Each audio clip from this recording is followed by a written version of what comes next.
Viewers আসসালামু আলাইকুম, সবাইকে আমার চ্যানেলের পক্ষ থেকে স্বাগত জানাচ্ছি। যারা এবছর অনার্স দ্বিতীয় বর্ষের পরীক্ষা দিবেন তাদের জন্য এই ভিডিওটি খুবই গুরুত্বপূর্ণ। এই ভিডিওতে অনার্স দ্বিতীয় বর্ষের গুরুত্বপূর্ণ সাজেশন নিয়ে আলোচনা করব এবং কিভাবে প্রস্তুতি নিলে আপনি ভালো ফলাফল করতে পারবেন সে বিষয়টিও জানাবো। অনার্স দ্বিতীয় বর্ষের ফর্ম ফিল আপ আপাতত চলছে, যেটি চলবে 18 সেপ্টেম্বর পর্যন্ত। এর পরপরই কিছুদিন পরে কিন্তু রুটিন প্রকাশিত হবে এবং ধারণা করা হচ্ছে অক্টোবর মাসের শেষে কিংবা নভেম্বর মাসের শুরুর দিকে কিন্তু অনার্স দ্বিতীয় বর্ষ পরীক্ষা শুরু হবে। তো আপনাদের হাতে 1.5 মাসের বেশি সময় নেই। এই সময় কিভাবে প্রস্তুতি নেবেন সে বিষয়টি তুলে ধরব।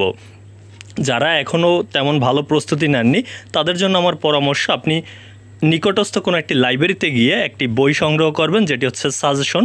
হতে পারে সেটা দিগদর্শন প্রকাশনীর কিংবা ব্যতিক্রম যে কোনো কোম্পানির সাজেশন কিনলেই হবে, যেখানে বিগত বছরের বোর্ড প্রশ্নগুলো দেওয়া রয়েছে।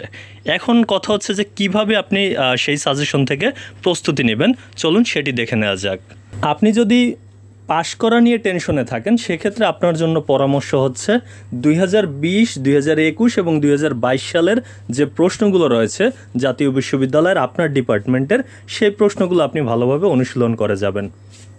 সেক্ষেত্রে 2023 সালের প্রশ্নগুলো আপনার অনুশীলন করার প্রয়োজন নেই, কেননা 2023 সালের প্রশ্নগুলো কিন্তু 24-এর পরীক্ষায় রিপিট করবে না, যেহেতু আপনাদের পরীক্ষাটি 2024 সালের পরীক্ষা।